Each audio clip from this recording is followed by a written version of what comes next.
گفتگو انسانی شخصیت کی آئینہ دار ہوتی ہے۔ یہ ایک ناقابل تردید حقیقت ہے کہ کلام اور گفتگو انسان کا تعارف ہوتی ہے۔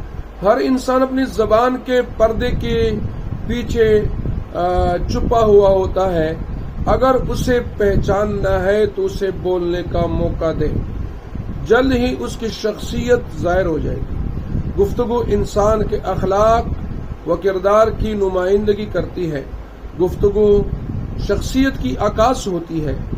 آپ اپنی گفتگو سے دوسروں کے دل بھی جیت سکتے ہیں اور اسی گفتگو کی وجہ سے اپنی بنی بنائی ہوئی عزت کو خاک میں ملا سکتے ہیں۔ سقراط کے پاس ایک آدمی بڑے شان سے آیا اور بیٹھ گیا۔ سقراط نے کہا، آپ کچھ بولیے تاکہ میں آپ کی شخصیت کا اندازہ لگا سکوں۔ اس لیے ہمیں گفتگو کرتے ہوئے اس بات کو مد نظر رکھنا چاہیے کہ ہماری گفتگو ہمارا تعارف بن رہی ہے۔ ہم سنجیدہ اور برموقع اور برمحل گفتگو کریں تو یہ ہمارے متعلق اچھا تاثر چھوڑے گی۔ اگر گفتگو غیر سنجیدہ اور غیر ضروری ہوگی تو یہ ہماری شخصیت کا منفرد اور منفی تاثر چھوڑے گی۔ حضرت عقبہ بن عامر رضی اللہ تعالیٰ عنہ فرماتے ہیں کہ میں نے رسول اللہ صلی اللہ علیہ وسلم سے سوال کیا کہ نجات کس کام میں ہے؟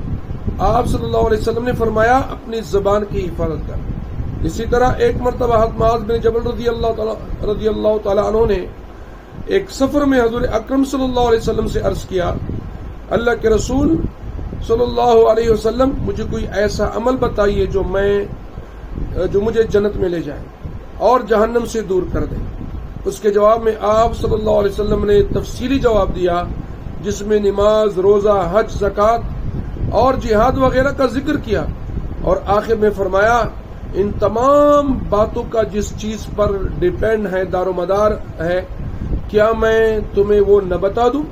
حضرت معاذ بن جبل رضی اللہ تعالیٰ عنہ فرماتے ہیں، میں نے کہا، جی ہاں اللہ کے نبی صلی اللہ علیہ وسلم۔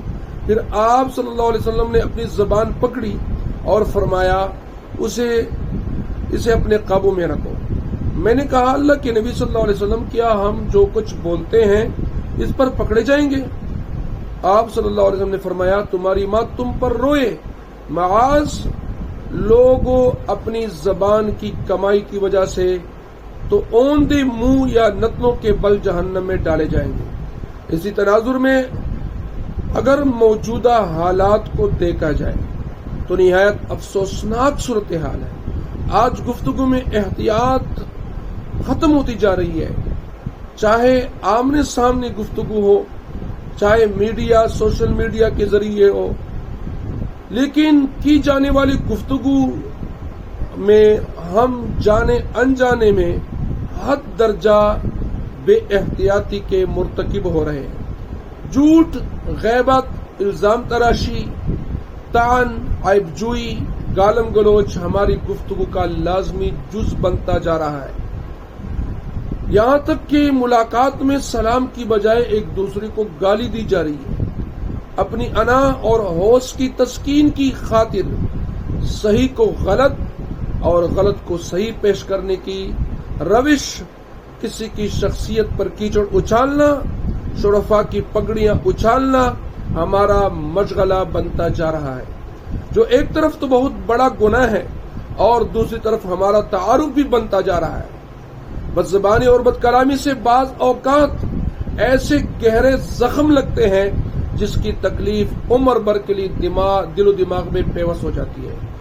عربی کا ایک شعر ہے، جراحات السنان لها الطیام ولا یلتام ما جرح اللسان۔